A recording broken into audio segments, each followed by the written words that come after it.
The call came at 2:47 a.m. on a Tuesday in March. Uncle Tom had died peacefully in his sleep at the hospice facility, and someone needed to handle all the arrangements. That someone, according to my family, was obviously me. "Melissa, thank God you answered," my cousin Patricia sobbed into the phone. "Uncle Tom is gone and there's so much to do. Mom's too upset to think straight, and you know how good you are with organizing things." I sat up in bed, instantly awake despite the early hour. Uncle Tom had been battling cancer for 8 months, and his death wasn't unexpected. What I hadn't anticipated was immediately becoming the family's designated administrator for his final affairs. "What exactly needs to be handled?" I asked, reaching for the notepad I kept on my nightstand. "Everything," Patricia said, as if that answered my question. "The funeral home, the burial arrangements, the lawyer stuff, the house, his belongings. Mom says you're the only one organized enough to deal with all the legal paperwork." Over the next hour, I listened as Patricia outlined the massive scope of responsibilities the family expected me to shoulder. Uncle Tom had been a widower for 12 years with no children. His estate was supposedly simple, but simple still meant coordinating with funeral directors, lawyers, banks, insurance companies, real estate agents, and various utility companies. "When do you think you can drive up?" Patricia asked. "We really need you here by tomorrow to start handling everything." I lived 4 hours away from my family, in a city where I'd been building my career as a graphic designer. I had projects due, client meetings scheduled, and a life that didn't revolve around family emergencies. But as always, my family's crisis automatically became my responsibility. "I'll need to rearrange some things at work," I said carefully. "Oh, that's fine. Everyone will understand about a death in the family." What Patricia didn't understand was that taking indefinite time off to handle Uncle Tom's affairs could jeopardize the freelance contracts I'd worked months to secure. But pointing this out would label me as selfish and uncaring about family during a time of grief. The next morning, I called my clients to explain the situation and request deadline extensions. Most were understanding, but I could hear the disappointment in their voices. In the freelance world, reliability was everything, and family emergencies, no matter how legitimate, still meant letting people down. I packed a bag for what I assumed would be a week-long trip and drove to my hometown. I arrived to find my family gathered at Aunt Ruth's house, all looking overwhelmed and relieved to see me. "Melissa's here to save the day," Uncle Bob announced as I walked through the door. "Now we can get everything sorted out." The assumption that I would single-handedly manage Uncle Tom's entire estate was presented as fact, not a request. No one asked if I had time for this responsibility or offered to help with specific tasks. They simply expected me to handle everything while they processed their grief. Aunt Ruth handed me 3 folders stuffed with documents. "These are all Tom's papers. I tried to organize them, but you're so much better with this kind of thing." I spent the first day sorting through Uncle Tom's financial records, insurance policies, medical bills, and legal documents. His simple estate was actually quite complex. He owned his house outright, had multiple bank accounts, several investment portfolios, a life insurance policy, and dozens of subscriptions and services that needed to be cancelled. The funeral home required immediate decisions about caskets, burial plots, memorial services, and payment arrangements. The lawyer needed to meet about the will and probate process. The bank required documentation to freeze accounts. The insurance company wanted death certificates and claim forms. Each task led to 3 more tasks. Each phone call resulted in additional paperwork. Each meeting required follow-up appointments. What the family saw as handling some paperwork was actually a full-time job that required constant attention to detail and legal deadlines. By the 3rd day, I was working 12-hour days while my family members went to their regular jobs and maintained their normal routines. They would check in with questions like, "How's everything going with Tom's stuff?" but offered no practical assistance. "This is so much harder than I expected," I told my cousin Steve during one of our evening updates. "Yeah, legal stuff is complicated," he agreed. "Good thing you're handling it instead of one of us. We'd probably mess something up." The assumption that I was naturally better equipped to handle complex legal and financial matters had become the family's excuse for avoiding responsibility. I wasn't actually more skilled at estate management than anyone else. I was just the person who said yes when others said they were too busy or too overwhelmed. Friday evening, exactly 1 week after Uncle Tom's death, I sat in his empty house surrounded by boxes of belongings that needed to be sorted, valued, and distributed. I'd been working non-stop for 7 days while my clients grew increasingly frustrated with my delayed projects. That's when I received the call that changed everything. Melissa? This is Jennifer Chun from Morrison Design Agency in Portland. We met at the design conference last month. I remembered Jennifer, creative director at one of the most prestigious design firms on the West Coast. We'd had a great conversation about emerging trends in digital marketing. Hi Jennifer. How can I help you? We have a senior designer position that just opened up, and your portfolio came immediately to mind. The position would start Monday if you're interested. My heart stopped. Morrison Design Agency was my dream job, the kind of opportunity that could transform my entire career. One day, as in this Monday. I know it's short notice, but our client lost their lead designer unexpectedly, and we need someone who can hit the ground running. The salary is significantly higher than freelance rates, plus full benefits and profit sharing. Would you be available to start immediately? I looked around Uncle Tom's house, filled with tasks that still needed weeks of attention. My family expected me to handle every detail of his estate while they returned to their normal lives. Meanwhile, my dream job required me to be in Portland in 3 days. Can I call you back tomorrow morning? I asked. Of course. But I'll need an answer by noon. We have other candidates to consider if you're not available. After I hung up, I sat in Uncle Tom's kitchen staring at the piles of documents that represented weeks or months of additional work. Work that my family assumed I would complete because I was good with paperwork, and apparently had unlimited time to sacrifice for their convenience. I called my best friend Rachel, who lived in Portland and worked in corporate law. Melissa, you have to take this job, she said after I explained the situation. Morrison Design is incredible. This is a once-in-a-lifetime opportunity. But my family is counting on me to handle Uncle Tom's estate. Your family is counting on you to do work they could hire a professional to handle. Estate lawyers exist for exactly this situation. But it would cost money to hire someone. It's not your money, Melissa. It's the estate's money. Executor fees and legal costs are standard expenses that get paid from the deceased person's assets. I'd been so focused on saving my family from legal fees that I hadn't considered the obvious solution. Uncle Tom's estate had enough money to pay professionals to handle his affairs properly. What if they're angry that I'm abandoning them? What if you're angry that they've been exploiting your time and skills for years without considering your career or your needs? That night I couldn't sleep. I walked through Uncle Tom's house, thinking about all the family crises where I'd automatically become the solution. When my grandmother needed care coordination, I'd managed her medical appointments and insurance claims. When my parents needed help with their taxes, I'd spent weekends organizing their financial records. When my sister got divorced, I'd handled her paperwork and court filings. Each time the family narrative was the same. Melissa is good at this stuff. Melissa has time to help. Melissa doesn't mind handling complicated situations. But I did mind. I minded that my career always took a backseat to family emergencies. I minded that my skills were volunteered without my consent. I minded that saying no to family obligations would label me as selfish while saying yes meant sacrificing my own opportunities. Saturday morning I called Jennifer Chun. I'm very interested in the position, but I need to ask about the start date. Would it be possible to begin on Wednesday instead of Monday?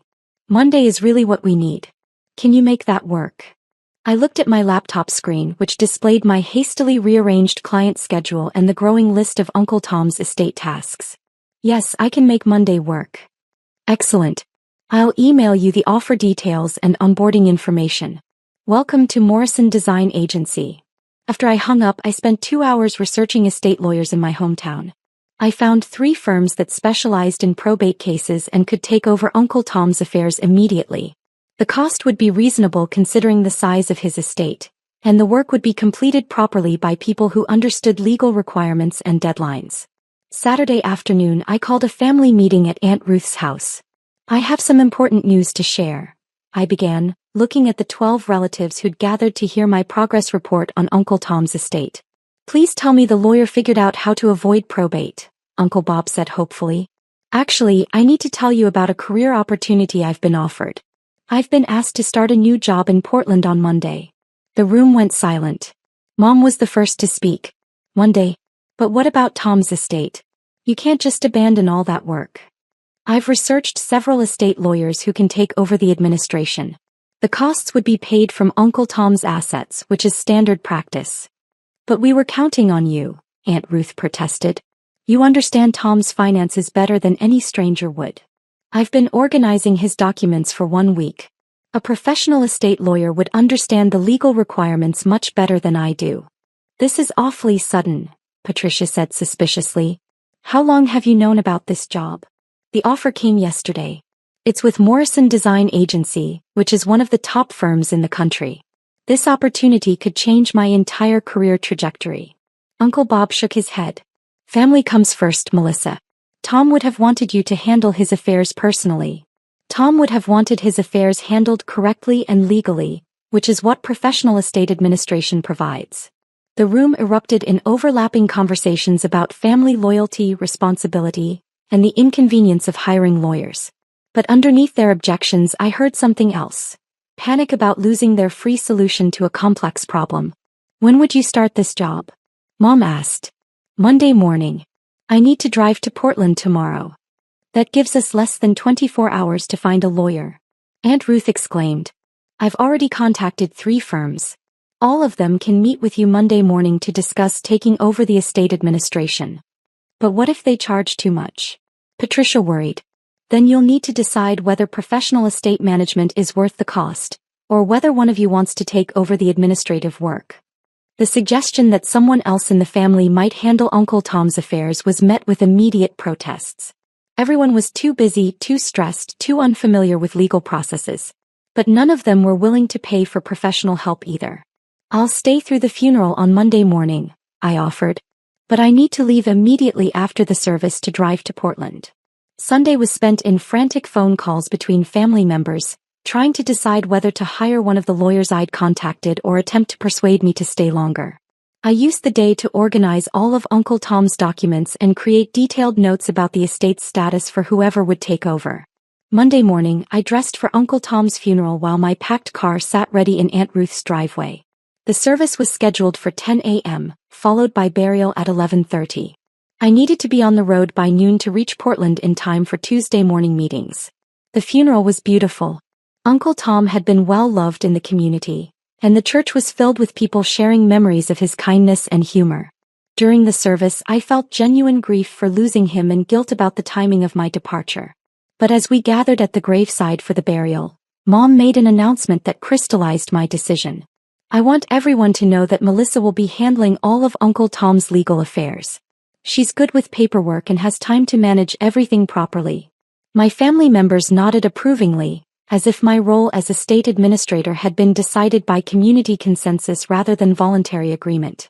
No one mentioned that I'd tried to resign from this responsibility or that professional alternatives existed. Melissa will make sure everything gets sorted out correctly, Aunt Ruth added.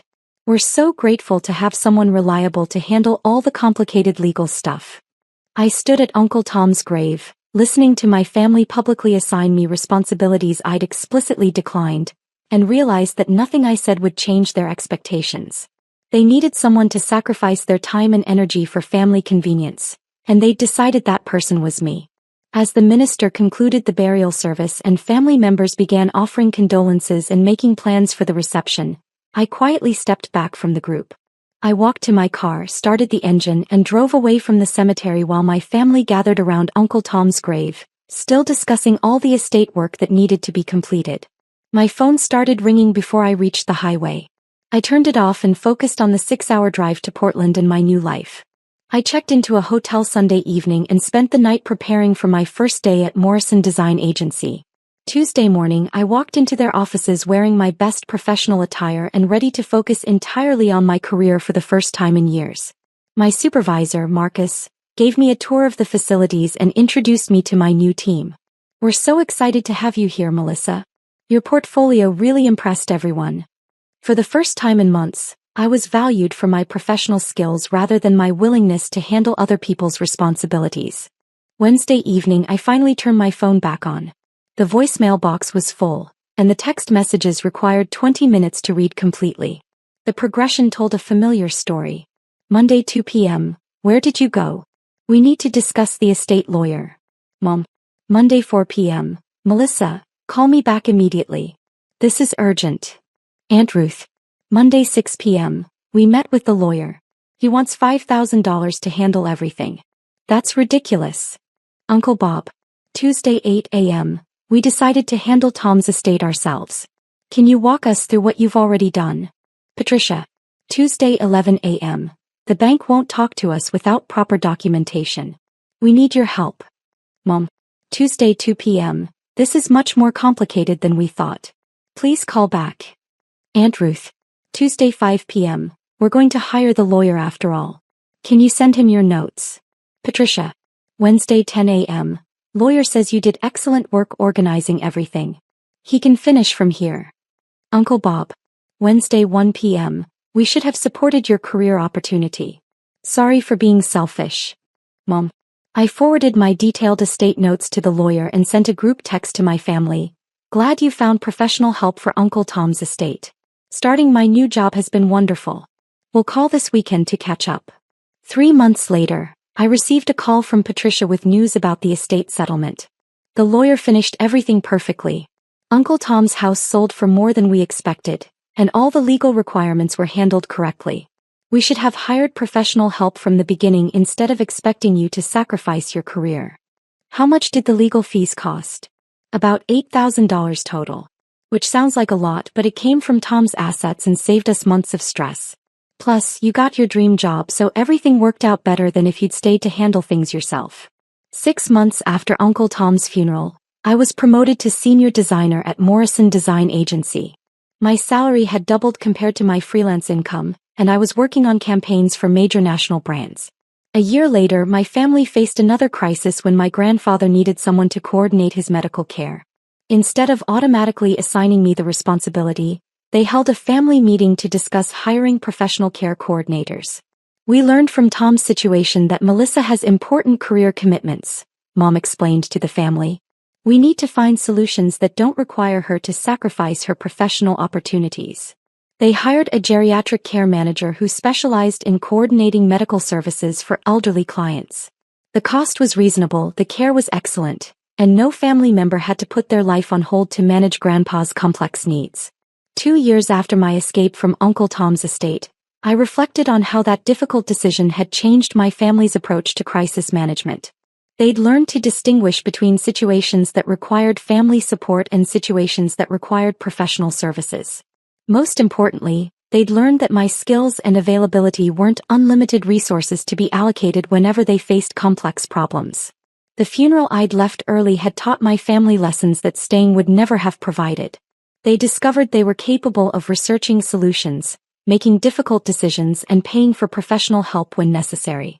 My career at Morrison Design Agency flourished because I'd protected my opportunity to grow professionally instead of sacrificing it for family convenience. The work I would have done on Uncle Tom's estate was completed more efficiently by someone with proper legal training. Sometimes the most loving thing you can do for your family is refuse to enable their learned helplessness. Sometimes leaving during a crisis forces people to develop skills and resources they never knew they possessed. Uncle Tom's estate was settled properly, my family learned to handle complex situations independently, and I built the career I'd always dreamed of having. Everyone benefited when I stopped being the automatic solution to every family problem and started being a person with my own legitimate goals and opportunities. The Greyhound bus I should have taken became the symbol of boundaries I'd finally learned to set. Sometimes the most important journey is the one that takes you away from situations that prevent you from becoming who you're meant to be.